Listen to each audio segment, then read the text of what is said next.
नमस्कार, welcome to edu connect. आज के इस लेक्चर में हम इंट्रोडक्शन टू कॉस्ट अकाउंटिंग के बारे में सीखेंगे। कॉस्ट अकाउंटिंग का मतलब क्या है, उसके बारे में कई जो कंसेप्ट्स हैं, इस बारे में हम इस लेक्चर में चर्चा करने वाले हैं। Cost accounting is a system of accounting. इसका मतलब कॉस्ट अकाउंटिंग एक अकाउंटिंग की सिस्टम है। ये जो अकाउंटिंग की सिस्टम है, जैसे कि फाइनेंशियल अकाउंटिंग जैसी ही एक सिस्टम है, और इस सिस्टम का काम क्या है? Determination of cost of doing something. मतलब कोई भी अगर हम काम कर रहे हैं, कोई भी कार्य कर रहे हैं, तो वो कार्य करने के लिए हमें कितना खर्चा आता है, कितनी लागत आती है, ये लागत या खर्चा जानने का काम कॉस्ट अकाउंटिंग में किया जाता है। और बिजनेस के बारे में अगर हम देखें तो बिजनेस हमारा मैन्युफैक्चरिंग और रेंडरिंग सर्विसेज इस बारे में काम करता है। Manufacturing means production of goods. अगर हम कोई भी प्रकार के प्रोडक्शन गुड्स प्रोड्यूस कर रहे हैं तो उसे हम मैन्युफैक्चरिंग कहते हैं। और रेंडरिंग सर्विसेज मतलब सर्विस प्रोवाइड करना, जैसे कि बैंक, इंश्योरेंस कंपनीज, और इवन कंडक्टिंग एनी एक्टिविटी। अगर कोई भी हम एक्टिविटी कर रहे हैं तो वो एक्टिविटी करने के लिए हमें कितना खर्चा आ रहा है, वो भी हम कॉस्ट अकाउंटिंग में जान सकते हैं। कॉस्ट अकाउंटिंग का ऑब्जेक्ट है render detail and useful information, information provide करना। कॉस्ट अकाउंटिंग इंफॉर्मेशन प्रोवाइड करता है और इस इंफॉर्मेशन का यूज हमारा मैनेजमेंट करता है, जो कि मैनेजमेंट को गाइडेंस मिलती है कॉस्ट अकाउंटिंग से। कॉस्ट अकाउंटिंग से मिली हुई गाइडेंस और डेटा के हिसाब से मैनेजमेंट कोई भी डिसीजन ले सकता है। मतलब जो डिसीजंस मैनेजमेंट को फ्यूचर के लिए लेने हैं, वो डिसीजंस कॉस्ट अकाउंटिंग की मदद से लिए जाते हैं। फाइनेंशियल अकाउंटिंग में recording, summarizing and presenting of monetary transaction ये काम किया जाता है। मतलब अगर कोई ट्रांजैक्शन बिजनेस में हुई है तो वो ट्रांजैक्शन सबसे पहले रिकॉर्ड की जाएगी, बाद में उसका समराइजेशन किया जाएगा। जैसे प्रॉफिट एंड लॉस अकाउंट में डेबिट साइड में सारे एक्सपेंसेस लिखे जाते हैं, उसे हम समराइजेशन कहते हैं। और क्रेडिट साइड में सारे इनकम लिखे जाते हैं, वो भी समराइजेशन हो गया। और प्रेजेंट, ये प्रेजेंट करना किसमें? फाइनेंशियल स्टेटमेंट में। कैसे प्रेजेंट करते हैं? प्रॉफिट एंड लॉस अकाउंट बना के और बैलेंस शीट बनाकर हम ये डेटा प्रेजेंट करते हैं, जो data share holders, investors, bankers use कर सकते हैं। और ये डेटा बनाने के लिए हमें लगती है मॉनेटरी इंफॉर्मेशन या मॉनेटरी ट्रांजैक्शंस। इसलिए फाइनेंशियल अकाउंटिंग का काम है कि recording, summarizing and presenting the monetary information. और फाइनेंशियल अकाउंटिंग के बाद उसका रिजल्ट फाइनेंशियल स्टेटमेंट में देखा जाता है। मतलब फाइनेंशियल अकाउंटिंग का एंड रिजल्ट हर साल के आखिर में प्रॉफिट एंड लॉस अकाउंट और बैलेंस शीट में हम देख सकते हैं। लेकिन फाइनेंशियल अकाउंटिंग के कई ड्रॉबैक्स हैं, जैसे कि फाइनेंशियल अकाउंटिंग कई बार डिसीजन मेकिंग में यूजफुल नहीं रहता, और इसी वजह से हमें कॉस्ट अकाउंटिंग भी सीखना है। कॉस्ट अकाउंटिंग में हम डिसीजन लेने के लिए हमारे पास बहुत सारे डेटा के बहुत सारे अकाउंटिंग के टूल्स हैं, टेक्निक्स हैं, जिससे हम कोई भी डिसीजन ले सकते हैं। जैसे कि आउटपुट लेवल डिसाइड करना। अगर हम एक महीने में 10,000 वस्तुएं तैयार कर रहे हैं और मार्केट में डिमांड कम है, तो हमें हमारा प्रोडक्शन कितना कम करना चाहिए, ये हम फाइनेंशियल अकाउंटिंग के मदद से नहीं कर सकते। लेकिन यहाँ हमें कॉस्ट अकाउंटिंग हेल्पफुल होता है। वैसे ही अगर हमें हमारा प्रोडक्शन बढ़ाना है तो हमें कितना प्रोडक्शन बढ़ाना होगा, ये भी हमें कॉस्ट अकाउंटिंग बताता है। Determining product selection. समझो अगर हमारी कंपनी 4 विभिन्न प्रकार के प्रोडक्ट्स तैयार कर रही है और हमें हमें और एक प्रोडक्ट ऐड करना है, तो ये ऐड करने के बाद इसका इफेक्ट बाकी के 4 प्रोडक्ट्स पे होगा क्या, या इसका इफेक्ट हमारे मार्केट पे क्या होगा, ये जानने के लिए हमें कॉस्ट अकाउंटिंग का उपयोग होता है। वैसे ही अगर ये जो प्रोडक्ट है पहला वाला, ये लॉस में आ रहा है तो ये प्रोडक्ट हमें ड्रॉप करना पड़ेगा, मतलब ये हमें मार्केट से निकालना पड़ेगा। ये भी हमें डेटा कॉस्ट अकाउंटिंग देती है। वैसे ही चेंजिंग प्रोडक्ट, अगर ये जो प्रोडक्ट है ये मार्केट के रिक्वायरमेंट की कंप्लीट नहीं कर रहा है तो ये प्रोडक्ट हम चेंज करना चाहिए, ये भी हमें सजेशन कॉस्ट अकाउंटिंग देता है। वैसे ही डिटरमाइनिंग और revising prices of product, future में हमें कितना प्राइस एक वस्तु सेल करके मिलना चाहिए, ये भी हमें फाइनेंशियल अकाउंट कॉस्ट अकाउंटिंग देता है। जैसे अगर एक वस्तु बनाने के लिए हमें एक एक्स अमाउंट खर्चा आ रही है, उसमें हमें कितना प्रॉफिट ऐड करना पड़ेगा, ये भी हमें कॉस्ट अकाउंटिंग बताता है। जैसे कि फ्यूचर में अगर वेजेस के रेट बढ़ गए या डायरेक्ट मटेरियल की कॉस्ट बढ़ गई तो हमें वस्तु की सेलिंग प्राइस क्या रखनी पड़ेगी, यह हमें कॉस्ट अकाउंटिंग सजेस्ट करता है। वैसे ही अगर हमें एक ऑर्डर एक्सेप्ट करनी है या रिजेक्ट करनी है, एक्सेप्ट करने के बाद हमें प्रॉफिट होगा या लॉस होगा, वैसे ही रिजेक्ट करने के बाद हमारे बिजनेस पे उसका क्या इफेक्ट होगा, ये भी हमें कॉस्ट अकाउंटिंग से सजेशन मिलता है। उसके बाद हमें देखना है कॉस्ट, कॉस्टिंग और cost accounting. Cost is a measurement in monetary terms of the amount of resources used for the purpose of production of goods and rendering the services। इसका मतलब कोई भी वस्तु या सेवा तैयार करने के लिए हमें जो खर्चा आता है उसका नापतोल करना, ये हमें कॉस्ट में सीखना है। कॉस्ट मतलब कोई भी वस्तु तैयार करने का खर्चा या कोई भी सर्विस प्रोवाइड करने का खर्चा। फॉर एग्जांपल, अगर हम चेयर्स तैयार कर रहे हैं और चेयर्स तैयार करने के लिए हमें रॉ मटेरियल की ज़रूरत है और ये रॉ मटेरियल हमारा प्लास्टिक होगा, जो रॉ मटेरियल हम मटेरियल कॉस्ट में यूज़ करेंगे। समझो हमने 1000 चेयर्स तैयार किए, एक महीने में हमने 1000 चेयर्स तैयार किए। वो चेयर्स तैयार करने के लिए हमें करीब करीब 2 लाख रुपए का मटेरियल खर्चा हुआ।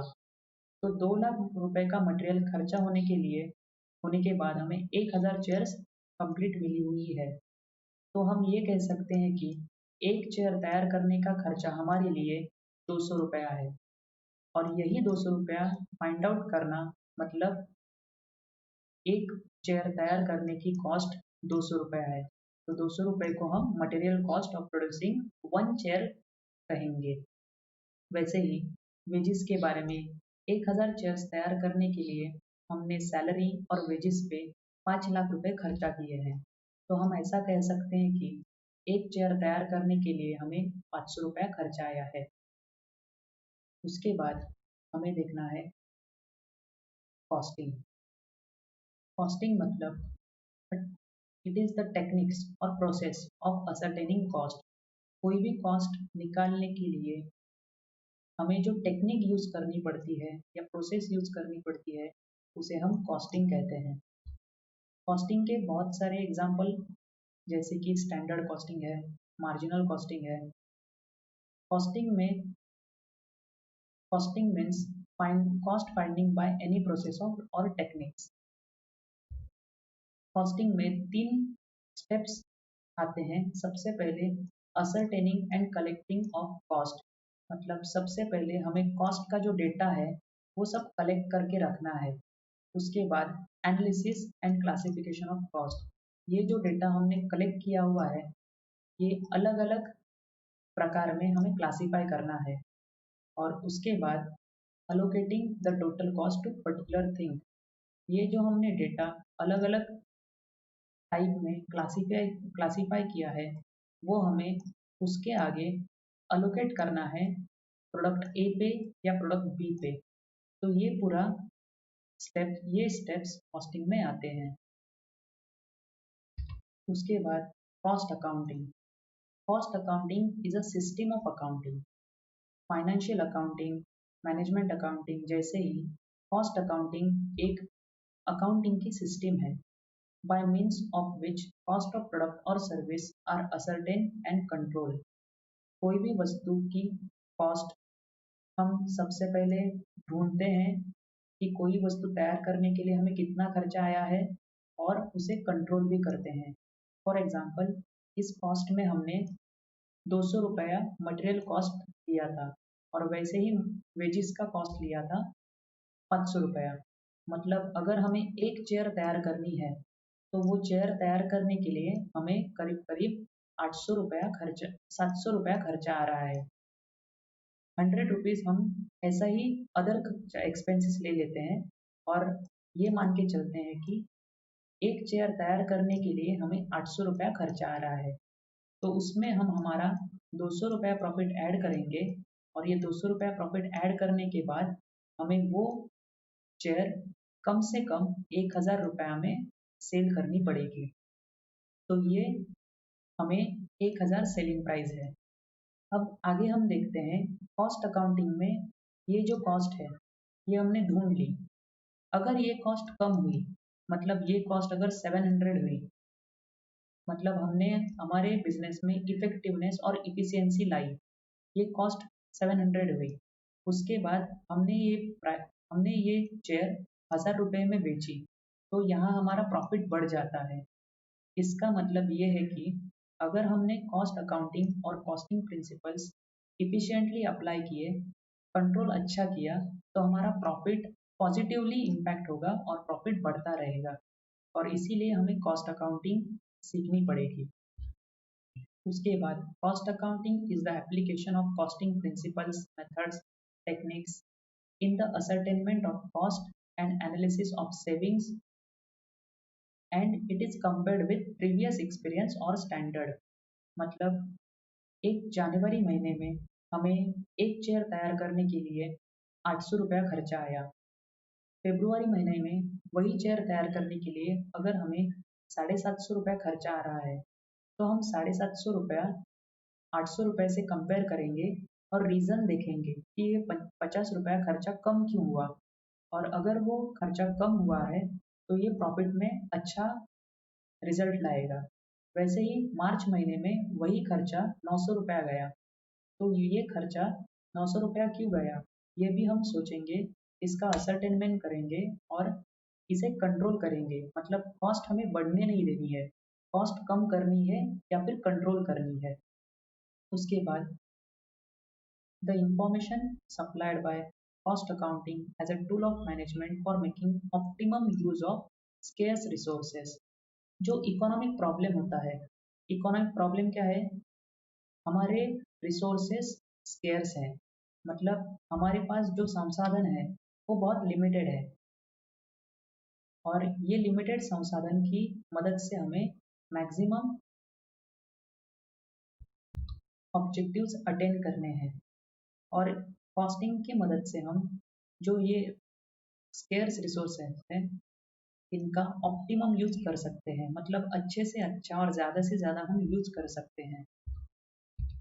उसके बाद हमें देखना है ऑब्जेक्टिव ऑफ कॉस्ट अकाउंटिंग। सबसे पहले ascertainment the cost. Cost accounting ascertainment the cost, कोई भी कॉस्ट हमें ढूंढनी है और ये कॉस्ट अकाउंटिंग का सबसे इम्पॉर्टेंट ऑब्जेक्ट है कि कॉस्ट हमें ढूंढनी होती है। उसके बाद एनालाइज द कॉस्ट, वो कॉस्ट एनालाइज करनी है। जैसे कि अगर वर्क मैनेजर, ये इसकी सैलरी 20,000 है और ये 20,000 सैलरी के लिए वो 3 वर्कशॉप में काम कर रहा है। मतलब ये जो वर्क मैनेजर है इसे हम महीने के 20,000 सैलरी देते हैं और ये हमारे फैक्ट्री में काम करता है, लेकिन वो 3 जगह काम कर रहा है। तो ये 3 जगह सैलरी अलोकेट करनी है। वो हम अलोकेट कैसे करेंगे, 20,000 में इसने पहले वर्कशॉप में कितना टाइम बिताया, दूसरे वर्कशॉप में कितना टाइम बिताया और तीसरे वर्कशॉप में कितना टाइम बिताया, उसके हिसाब से हमें ये सैलरी अलोकेट करनी है और उसके बाद हमें एनालाइज करना है। नेक्स्ट, तो allocate and apportion the cost. Next, the cost reporting. Cost reporting का मतलब है अगर कोई कॉस्ट एक ठराविक एक साल में बढ़ती है तो वो बढ़ना अगर कोई कॉस्ट एक साल में बढ़ बढ़ रही है, तब वो बढ़ने वाली कॉस्ट हमें रिपोर्ट करनी पड़ती है हमारे अपर डिपार्टमेंट को। और उस कॉस्ट पे हमारा जो सीनियर डिपार्टमेंट या सीनियर ऑफिशियल है, वो उस पे कंट्रोल करेगा।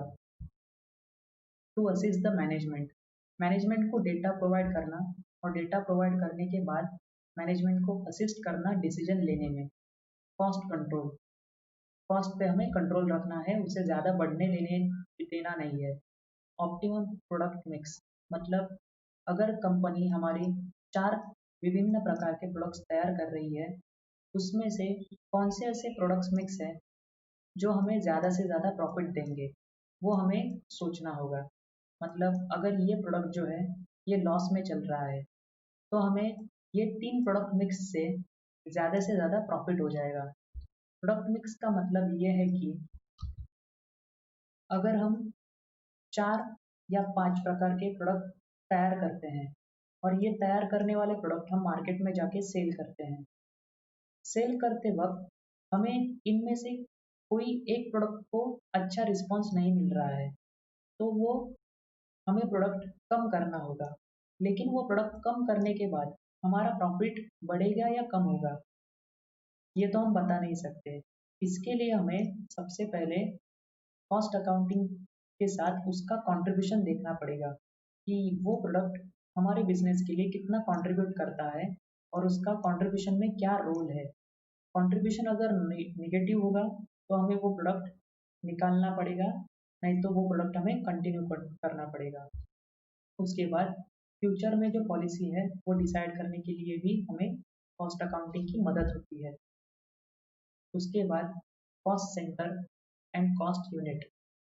Cost centre is a location, मतलब कोई जगह हो सकती है, जैसे हमारा ऑफिस, ऑफिस में हमारे सीएमडी का केबिन, या अकाउंट डिपार्टमेंट, या फिर हमारी फैक्ट्री। कोई पर्सन जैसा हमारा एक XYZ जो डायरेक्टर है, वो डायरेक्टर, या फिर हमारी कंपनी का सेक्रेटरी, या फिर कोई भी हमारी कंपनी में काम करने वाला कोई भी एक प्यून। और आइटम ऑफ इक्विपमेंट जैसे हमारी machinery, computer, vehicle, delivery van, ये कोई भी हमारे लिए कॉस्ट सेंटर हो सकते हैं।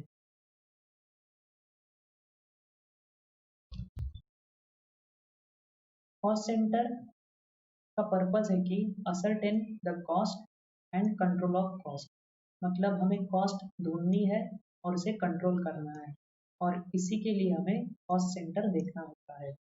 कॉस्ट सेंटर के कई टाइप हैं, जैसे पर्सनल कॉस्ट सेंटर, जैसे कि मशीन ऑपरेटर, एक पर्सन या ग्रुप ऑफ पर्सन इसमें आ सकते हैं, जैसे एक मशीन ऑपरेटर हो गया, या फिर कैंटीन में काम करने वाले हमारे सारे एम्प्लॉयज़, ये भी हमारा पर्सनल कॉस्ट सेंटर में आ जाएगा। इम्पर्सनल कॉस्ट सेंटर जैसे हमारी एसेट हो गई या लोकेशन हो गया, फैक्ट्री मशीन या फिर कंप्यूटर, डिलीवरी वैन, या फिर कोई इक्विपमेंट। ऑपरेशनल कॉस्ट सेंटर, ये दिस कंसिस्ट ऑफ मशीन्स और पर्सन्स कैरिंग सिमिलर ऑपरेशंस, मतलब एक जैसा काम करने वाले, एक ठराविक ऑपरेशन करने वाले जो हमारी मशीन्स या पर्सन्स का ग्रुप होता है, उसे हम ऑपरेशनल कॉस्ट सेंटर कहते हैं। मतलब एक अगर मशीन में हम सिर्फ कटिंग का काम कर रहे हैं और वो मशीन में 2 वर्कर्स काम कर रहे हैं, तो ये 2 वर्कर्स और मशीन की जो पूरी प्रोसेस है, उसे हम ऑपरेशनल कॉस्ट सेंटर कहेंगे। उसके बाद process cost centre, this consist of continuous sequence of operation और स्पेसिफिक ऑपरेशंस। इसका मतलब समझो, सबसे पहले एक मशीन है, उसमें कटिंग का काम हो रहा है और उसमें 2 वर्कर्स हैं। कटिंग करने के बाद ये जो मशीन से आउटपुट निकलता है, वो अगले मशीन में जाता है, और ये मशीन उसे डिजाइनिंग का काम कर रही है, मतलब शेप देने का काम कर रही है, और यहाँ 3 वर्कर्स काम करते हैं शेप देने के लिए। उसके बाद ये प्रोसेस कंप्लीट होती है और ये जो प्रोडक्ट है वो अगले प्रोसेस में जाता है, और इस प्रोसेस में उस पर कलरिंग का काम चालू है और ये कलरिंग का काम 5 लोग कर रहे हैं। उसके बाद उसे हम हिट करके फिनिश करते हैं और हिटिंग और फिनिशिंग के लिए 2 वर्कर्स काम कर रहे हैं। अब ऐसे देखा जाए तो ये अलग अलग 4 ऑपरेशंस है, लेकिन एक प्रोडक्ट जब इनपुट होता है, यहाँ से इंसर्ट होता है, तब वो आउटपुट कब बनता है, जब ये पूरा प्रोसेस कंप्लीट होगा। और ये जो पूरा प्रोसेस है इसे हम प्रोसेस कॉस्ट सेंटर कहेंगे। उसके बाद production cost centre, this is the centre where actual production takes place. For example, कोई भी हमने अगर फैक्ट्री देखी तो उस पर हम एक्चुअल में जब प्रोडक्शन करते हैं कटिंग का, असेंबली का या फिनिशिंग डिपार्टमेंट का, तो उसे हम प्रोडक्शन कॉस्ट सेंटर कहते हैं। सर्विस कॉस्ट सेंटर, ये इनडायरेक्टली प्रोडक्शन को हेल्प करता है। The centre which is render services indirectly to production centre, जैसे कि स्टोर डिपार्टमेंट।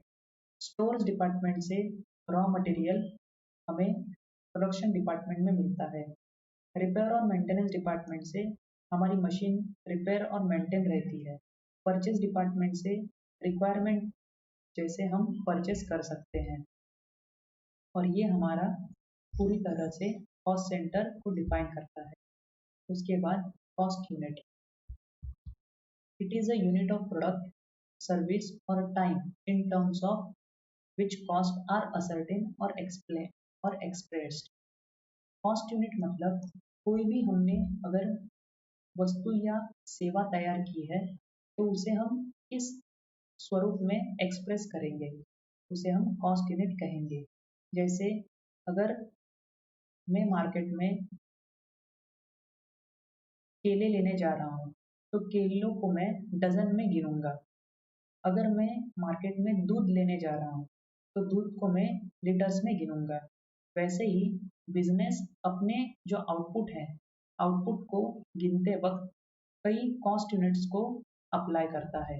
जैसे कि टेक्सटाइल, मतलब अगर कोई कपड़ा बनाने वाली कंपनी है तो मीटर या यार्ड में काउंट करेगी।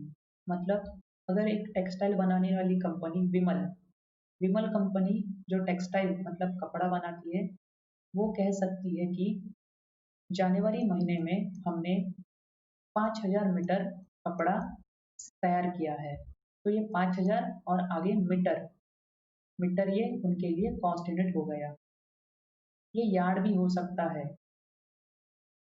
उसके बाद ट्रांसपोर्ट, जो ट्रांसपोर्ट इंडस्ट्री होती है उसमें पैसेंजर किलोमीटर काउंट किया जाता है।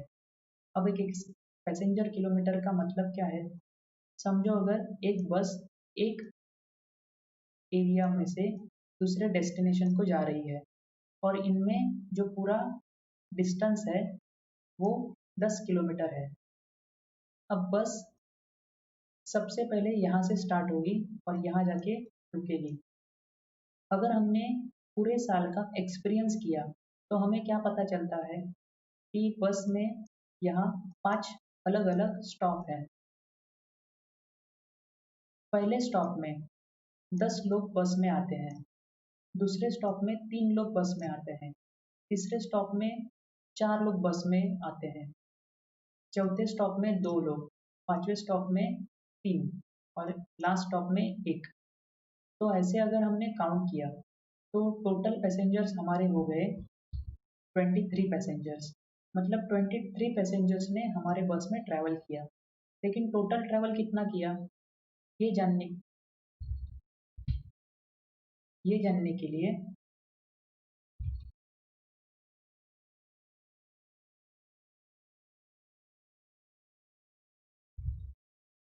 टोटल ट्रैवलिंग कितना किया ये जानने के लिए हमें पूरा डिस्टेंस पता होना चाहिए। ये पूरा डिस्टेंस 10 किलोमीटर है। पहले 10 पैसेंजर ने 10 किलोमीटर डिस्टेंस ट्रैवल किया, मतलब उन्होंने टोटल 100 किलोमीटर डिस्टेंस ट्रैवल किया है कलेक्टिवली। बाद में ये जो दूसरा स्टॉप था वहाँ सिर्फ 3 पैसेंजर्स ने ट्रैवल किया और यहाँ से यहाँ का जो अंतर है वो 8 किलोमीटर था। और ये 8 किलोमीटर के हिसाब से तीनों पैसेंजर्स ने 24 किलोमीटर ट्रैवल किया। बाद में ये जो पैसेंजर है, 4 पैसेंजर्स, उनका डिस्टेंस 5 किलोमीटर है और इन्होंने कलेक्टिवली 20 किलोमीटर्स ट्रैवल किया। ऐसे करते करते जब हम एंड में पहुंचेंगे तब हमें पता चलेगा कि टोटल सभी पैसेंजर्स ने 500 किलोमीटर्स ट्रैवल किया हुआ है। और ऐसे देखा जाए तो 500 किलोमीटर्स ट्रैवल करने के लिए 500 किलोमीटर्स ट्रैवल करने के लिए हमें जो खर्चा आ रहा है, ये पूरी बस चलाने के लिए जो खर्चा आ रहा है, उसका डीजल, ड्राइवर की सैलरी, कंडक्टर की salary, repair and maintenance, profit का खर्चा, ये पूरा खर्चा है 1500 रुपया। तब हम पैसेंजर किलोमीटर कह सकते हैं कि एक पैसेंजर किलोमीटर चलने के लिए हमें 3 रुपया खर्चा आता है। ये 3 रुपया कैसे निकाला? पूरी बस चलाने के लिए हमें कॉस्ट है 1500 और टोटल 500 किलोमीटर हमारी बस चली है। 500 किलोमीटर कैसे? अगर ये हम पैसेंजर को किलोमीटर से ऐड करके देखें तो 500 किलोमीटर हो गई। तो हम कह सकते हैं कि पैसेंजर किलोमीटर हमारे लिए 3 रुपया है और ट्रांसपोर्ट इंडस्ट्री में ऐसे निकाला जाता है। पावर इंडस्ट्री में kilowatt per hour, paint industry में लीटर्स पे, आयरन और स्टील में टन्स पे, कैंटीन में पर मील, केमिकल में per litre and readymade garments में नंबर्स पे। वैसे ही पेट्रोल इंडस्ट्री डीजल में ये लीटर में निकाला जाता है। अगर इस वीडियो में कोई भी डाउट हो या कोई कंसेप्ट समझ में नहीं हो तो आप वीडियो पे कमेंट कीजिए। Thank you.